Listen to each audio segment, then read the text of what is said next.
अस्सलाम वालेकुम एवरीवन, मैं हूं मोहम्मद तलहा। आप लोग देख रहे हैं तलाश फेस एकेडमी। आज बहुत ही इम्पॉर्टेंट टॉपिक हम लोग कवर करने वाले हैं इस वीडियो में।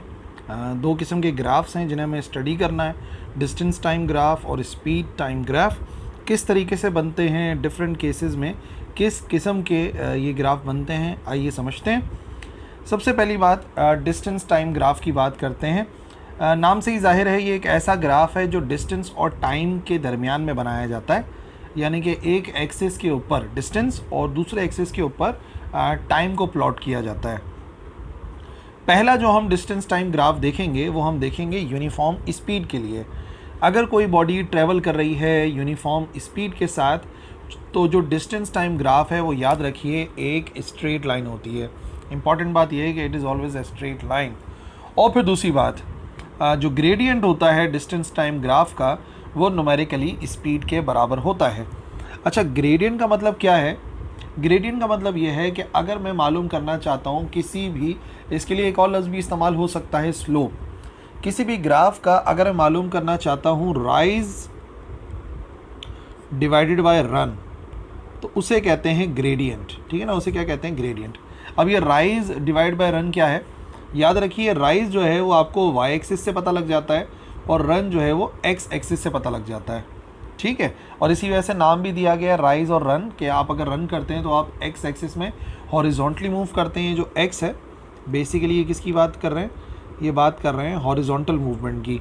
और वाई जो है वो किस चीज़ की बात होती है? वो होती है वर्टिकल मूवमेंट। तो वर्टिकल मूवमेंट को आमतौर पर हाइट या राइज कहते हैं।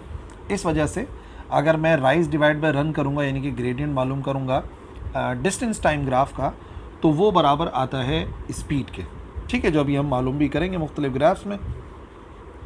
पहली मिसाल सपोज कर लेते हैं यूनिफॉर्म स्पीड की, जिसके अंदर एक बॉडी है।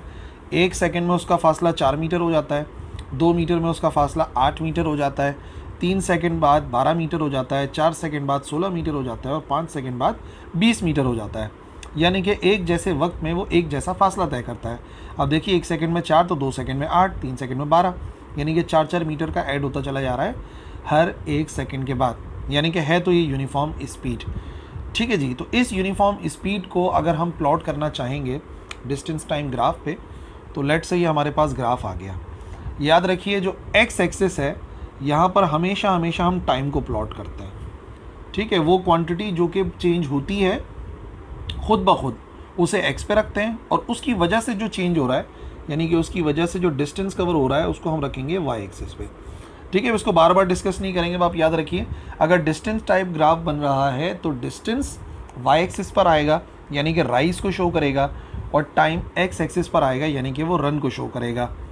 तो अब अगर आप देखो, सबसे पहला वाला 1 सेकेंड गुजरा तो डिस्टेंस हो गया 4 मीटर। तो आप देख सकते हो ये 1 सेकेंड एक्स एक्सिस में नज़र आ रहा है यहाँ पर, और y जो है वो यहाँ पर देखना है, y में डिस्टेंस नज़र आएगा। तो y में 4 मीटर यहाँ कहीं पर आएगा 5 से पहले। तो यानी कि अगर मैं स्ट्रेट लाइन बनाऊँगा 1 और 4 के दरमियान में, तो इस किस्म के यहाँ पर पॉइंट आ जाएगा। आप देख लो 1 और जो 4 है, ये मीटर्स है ना, यहाँ पे मीटर्स है, यहाँ पे सेकंड है। तो एक स्ट्रेट लाइन हम ड्रॉ करेंगे 1 से, और फिर यहाँ पर 4 से ड्रॉ करेंगे। जहाँ पर मिलेगी वहाँ पर एक पॉइंट लगा देंगे, तो पहला पॉइंट आ जाएगा। इस तरीके से अगला जो बनेगा वो 2 और 8 का बनेगा। 2 से निशान लगाना है और 8 तक लगाना है। ये 9 है और ये 8 है। तो अब जो पॉइंट आएगा वो इन दोनों के इंटरसेक्शन पर आएगा, ये आ गया। इसी तरीके से जो 3 सेकंड का पॉइंट है वो 12 पे लगेगा। 3 सेकंड का पॉइंट आ गया 12 पर। ठीक है, यहाँ से सीधा सीधा 3 सेकंड पे गए, और यहाँ से देखा कहाँ पर आ रहा है, तो 12 पर आ रहा है। स्ट्रेट पॉइंट हमने लगा दिया। फिर 4 का पॉइंट आ गया हमारे पास 16 पर, और इसी तरीके से जो 5 सेकंड वाला पॉइंट है उसे 20 मीटर पर आना चाहिए। 20 मीटर ये रहा, सीधा सीधा इधर कहीं पर आना चाहिए, ये आगे एक पॉइंट। इन तमाम पॉइंट्स को अगर हम मिलाते हैं तो हमें मिल जाती है एक स्ट्रेट लाइन। और ये जो स्ट्रेट लाइन आई है बेसिकली ये हमेशा कब होगी? जब स्पीड यूनिफॉर्म होगी। और अगर आप इसका ग्रेडियंट मालूम करना चाहते हैं, यानी कभी फ़र्क आप निकालना चाहते हैं, तो उसके ज़रिए से आप स्पीड को मालूम कर सकते हैं। मिसाल के तौर पे इस पॉइंट से कर लेते हैं। इस पॉइंट से ये जो डिस्टेंस है, जो मैंने ऊपर बताया, ये जो डिस्टेंस आ रहा है इसको हम कहते हैं राइज के कितना उठा हुआ है। और यहाँ से जो हमने बनाया इसे हम कहते हैं रन, जो कि एक्स एक्सिस का फासला है, इसे कहते हैं रन। तो बताया था जो ग्रेडियंट है जो कि हम स्पीड मालूम कर सकते हैं वो आता है कि राइज को डिवाइड कराते हैं रन से। तो राइज का मतलब क्या हो गया, देखो वाई में कितना ऊपर है, वाई में ये 16 पर है, 16 आ जाएगा। रन कितना है, रन पे देखो एक्स एक्सिस में कितने फासले पर है, तो 4 सेकंड के फासले पर है, यहाँ पर 4 आ जाएगा। ये आ गया 16 मीटर, ये मीटर्स में था, ये सेकंड में था, और 4 आ गया सेकंड। 4 1 ज़ार 4, 4 4 ज़ार 16, ये हो जाएगा 4 मीटर पर सेकंड। तो इस तरीके से स्पीड भी मालूम की जा सकती है किसी भी डिस्टेंस टाइम ग्राफ के ज़रिए, और वो आपने समझ लिया होगा कि वो मैंने बताया राइज डिवाइड बाय रन करके आ जाता है। ठीक है, दूसरा भी एक केस निकल के सामने आ सकता है जब स्पीड वेरिएबल हो, यानी कि चेंज हो रही हो, जब बॉडी ट्रैवल करती है नॉन यूनिफॉर्म स्पीड के साथ, जो तो डिस्टेंस टाइम ग्राफ है वो एक कर्व होता है। ठीक है ना, अब जो हम ग्राफ बनाएंगे वो एक ऐसी मिसाल का होगा जहाँ पर स्पीड बदलती रहती है। मिसाल के तौर पे आप ये देखिए, 1 सेकंड में 2 मीटर का फासला तय हो रहा है, फिर 2 सेकंड बाद 5 मीटर का फासला तय हो गया, 3 सेकंड में 9 मीटर का, 4 सेकंड में 14 और फिर 5 सेकंड में 20 मीटर, यानी कि कुछ अलग ही हो रहा है। स्पीड लगातार बढ़ती चली जा रही है, स्पीड कांस्टेंट नहीं है, तो इसको नॉन यूनिफॉर्म स्पीड कहते हैं, या दूसरे लफ्ज़ों में हम इसको कह सकते हैं वेरिएबल स्पीड। ठीक है जी, अब यही जो वैल्यूज़ हैं इनसे अगर हम ग्राफ बनाएंगे 2 5 9 14 20, तो अब कैसा ग्राफ बनेगा। सबसे पहले वही बात है, इस तरफ डिस्टेंस आएगा, इस तरफ टाइम आएगा। 1 सेकंड का निशान 2 पर आएगा, 1 सेकंड का निशान 2 पर आ जाएगा।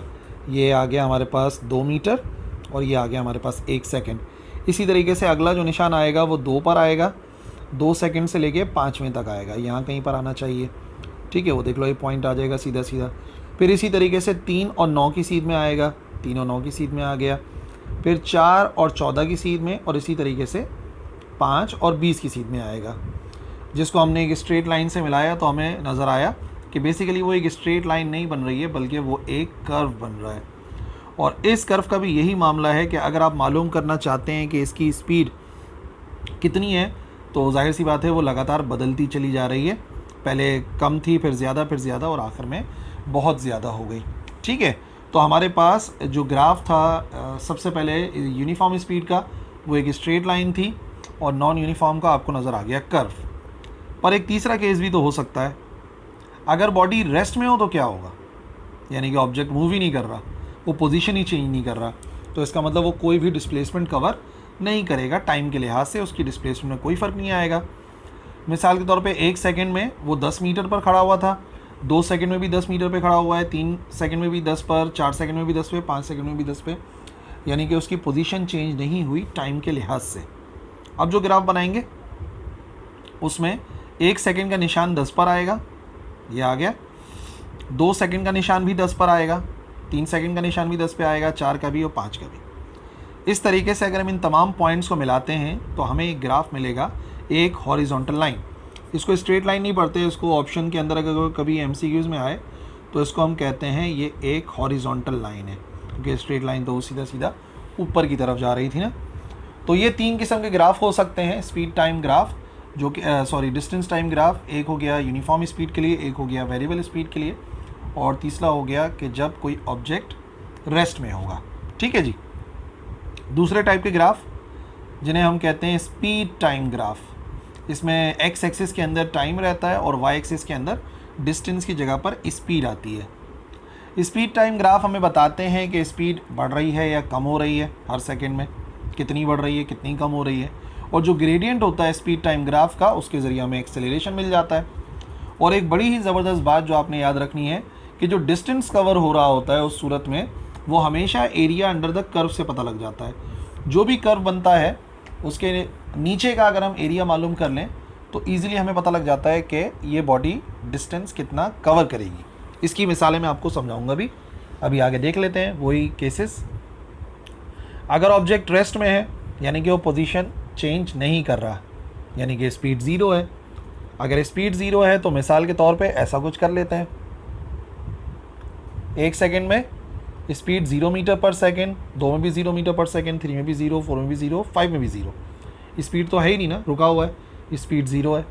तो अगर ग्राफ बनाएंगे तो हर सेकंड का निशान जो है वो 0 पर ही आएगा, यानी कि वाई एक्सिस का 0, यहाँ पर स्पीड आएगी ना, यहाँ पर स्पीड आएगी, और एक्स एक्सिस में मैंने आपको बता दिया कि वो तो आता ही टाइम है। तो सारे के सारे निशान 0 पर आएंगे। 1 सेकंड का निशान भी 0 पर आ गया वाई के, 2 सेकंड का भी 0 पर आ गया, और इसी तरीके से 3, 4, 5 सबका जो निशान है वो 0 पर आ जाएगा। और इन तमाम पॉइंट्स को अगर मिलाते हैं तो एक हॉरिजॉन्टल लाइन मिल रही है। अगर ऑब्जेक्ट रेस्ट में होता है तो एक हॉरिजॉन्टल लाइन मिलती है, और वो बिल्कुल ही एक्स एक्सिस पर ही लाई करती है, ज़रा सी भी ऊपर नहीं होगी, क्योंकि स्पीड तो कुछ है ही नहीं, ऑब्जेक्ट रेस्ट में है। पर अगर कोई ऑब्जेक्ट कांस्टेंट स्पीड के साथ मूव कर रहा हो, ठीक है, स्पीड सेम रहे, तो जो स्पीड टाइम ग्राफ होता है वो एक हॉरिजॉन्टल लाइन होती है। 0 पर नहीं बनती, बट एक हॉरिजॉन्टल लाइन होती है, क्योंकि स्पीड कांस्टेंट है। फॉर एग्जांपल, 1 सेकंड के वक्त स्पीड 10 मीटर पर सेकंड थी, 2 सेकंड में भी 10 रही, 3 सेकंड में भी 10, 4 सेकंड में भी 10, और 5 सेकंड में भी रही 10 मीटर पर सेकंड। तो इस सूरत में अगर अभी हम ग्राफ बनाते हैं तो 1 सेकंड का निशान 10 पर आएगा, ये आ गया 1 सेकंड का निशान 10 पर, 2 सेकंड का निशान भी 10 पर आएगा, 3 सेकंड का निशान भी 10 पर आएगा, 4 का भी 10 पे आएगा, और 5 का भी 10 पर आएगा। और अगर इन सबको मिलाते हैं तो बनेगी एक स्ट्रेट लाइन। ठीक है, हमें एक स्ट्रेट लाइन मिल गई। अब समझना ये था कि इसके नीचे जो एरिया बन रहा है, इस कर्व के नीचे जो एरिया बनेगा सारा का सारा, सबसे पहले उसको हाईलाइट कर लेते हैं, ये आ गया। अगर मैं इसका एरिया मालूम करना चाहता हूँ, ये क्या चीज़ आपको नज़र आ रही है? यकीनन ये आपको नज़र आ रहा होगा एक रेक्टेंगल। तो अगर एक रेक्टेंगल नज़र आ रहा है तो रेक्टेंगल के एरिया का एक सिंपल सा फार्मूला है, लेंथ मल्टीप्लाई बाय ब्रेथ। जितनी लेंथ है उसको ब्रेथ से मल्टीप्लाई करो, तो इस तरीके से एरिया आ जाएगा, और एरिया ही डिस्टेंस को शो करेगा। लेंथ एक्स एक्सिस का फासला होगा तो वो आपको नज़र आ रहा है कि वो 5 के बराबर है, पूरा 0 से लेके 5 तक। ब्रेथ इसको कर लेते हैं, जो चौड़ाई है ऊपर हाइट की तरफ भी कह सकते हैं, तो वो 0 से लेके 10 तक का है, तो ब्रेथ 10 हो जाएगी। इस तरीके से एरिया आ जाएगा 50।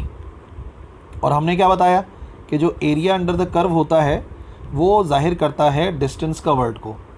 तो अगर हम डिस्टेंस मेजर करना चाहते हैं तो इसका मतलब डिस्टेंस आ जाएगा 50 मीटर के बराबर। और एक बात है जो कि आप ऑलरेडी भी कैलकुलेट कर सकते हो, ये जो 5 है ये सेकंड में है, तो ये आ गया 5 सेकंड। ये जो 10 है ये स्पीड है ना, वाई एक्सिस में स्पीड है, जो कि होती है मीटर पर सेकंड में। सेकंड से सेकंड कैंसिल होगा, आंसर जो आएगा 50 का वो ऑलरेडी मीटर में आएगा। तो आपको पता लग जाएगा कि हाँ, अगर मैं कोई भी कर्व बनता है और उसके अंडर एरिया मालूम करूँगा तो मुझे पता लग जाएगा कि डिस्टेंस कितना है। इस तरीके से हम डिस्टेंस फाइंड कर लेंगे। बट एक केस और भी है, अगर कांस्टेंट एक्सेलरेशन हो किसी बॉडी का, यानी कि स्पीड जो है एक तादाद में बढ़ती रहे। कांस्टेंट डिसेलरेशन भी हो सकती है, वो आप इसी ग्राफ से समझ जाओगे। कांस्टेंट एक्सेलरेशन है तो एक स्ट्रेट लाइन बनती है। फिर देखते हैं उसका एरिया अंडर द कर्व कैसा बनेगा। मिसाल के तौर पे 1 सेकंड में स्पीड 4 थी, 2 सेकंड में 8 हो गई, 3 सेकंड में 12 हो गई, 4 सेकंड में 16 और 5 सेकंड में 20, यानी कि हर सेकंड के अंदर 4-4 मीटर पर सेकंड का इजाफा नज़र आ रहा है। अब अगर इसको ग्राफ पर बनाते हैं तो हमें कुछ इस किस्म का ग्राफ मिलेगा। 1 का निशान आ जाएगा यहाँ पर 4 की सीध में, 2 का निशान कहाँ पर आ गया 8 की सीध में, फिर इसी तरीके से 3 का निशान आ गया ये 12। तो इस तरीके से तमाम के तमाम पॉइंट्स हमें मिल जाएंगे। हम सीख चुके हैं पॉइंट्स लगाना, और फिर इनको मिलाएंगे एक स्ट्रेट लाइन से। ये आ गई एक स्ट्रेट लाइन, और फिर डिस्टेंस मालूम करना है एरिया अंडर द कर्व, तो ये आ जाएगा, हाईलाइट कर दिया मैंने, ये एरिया है जो कि इस कर्व के नीचे आ रहा है, जो कि एक ट्राइंगल नज़र आ रहा है। और ट्राइंगल के एरिया का फार्मूला होता है 1/2 लेंथ इनटू बेस। बेस कितनी है और लेंथ कितनी है, दोनों को मल्टीप्लाई कराते हैं, या हाइट भी लिख सकते हैं इसको। तो लेंथ हम वही करेंगे 1 से लेके 5 तक, 1/2 5, और यूनिट क्या है उसका सेकंड। फिर ब्रेथ की बात हो रही है, कितनी उसकी जो है वो ब्रेथ नज़र आ रही है, आप उसको बेस कह सकते हो। तो बेस आ जाएगी हमारे पास यहाँ से लेके यहाँ तक, जो कि 20 नज़र आ रही है, तो हो जाएगा 20 मीटर पर सेकंड। सेकंड से सेकंड हो जाएगा कैंसिल, इसको सिंप्लीफाई करेंगे तो ये हो जाएगा 20 इंटू 5 100, और 100 डिवाइड बाई 2 मीटर्स है ना सिर्फ और सिर्फ, ये आ गया 100 मीटर्स। और जैसे कि हमने बताया एरिया अंडर द कर्व जाहिर करता है डिस्टेंस को, तो इसका मतलब इस केस के अंदर जो फासला तय होगा 5 सेकंड में, वो फासला तय होगा 100 मीटर्स के बराबर।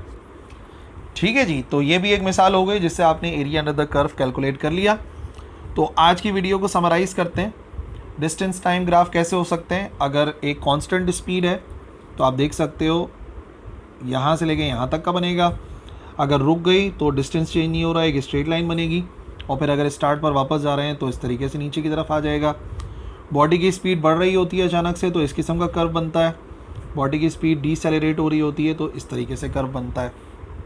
डिफरेंट टाइप्स ऑफ कर्व्स एक ही स्क्रीन के ऊपर नज़र आ जाएंगे। आप इसका स्क्रीनशॉट ले सकते हो और फिर स्टडी कर सकते हो। इसी तरीके से जो दूसरा ग्राफ था स्पीड टाइम ग्राफ, उसके अंदर आप देख लो इस तरफ वेलोसिटी या स्पीड लिख रहे हैं। अगर स्पीड बढ़ रही है तो यहाँ से लेके यहाँ तक आ जाएगा और इसका ग्रेडियंट एक्सेलरेशन होगा। स्पीड कांस्टेंट है तो एक हॉरिजॉन्टल लाइन होती है, फ्लैट लाइन होती है, ठीक है जी। और फिर आखिरी चीज़ अगर मालूम करनी है आपने कि नेगेटिव ग्रेडियंट, तो वो नीचे की तरफ आ रहा होगा। और फाइनली अगर ये पूरा का पूरा हम इस ग्राफ का एरिया अंडर द कर्व निकाल लें तो हमें पता लग जाएगा कि बॉडी ने कितना डिस्टेंस कवर किया है, ठीक है जी। सो आई होप आज की वीडियो से यकीनन आपको फ़ायदा हुआ होगा। और अगर कोई क्वेरी है तो आप लिख सकते हो कमेंट सेक्शन में, मैं इंशाल्लाह रिप्लाई करूँगा। That's all for this video. अल्लाह हाफ़िज़।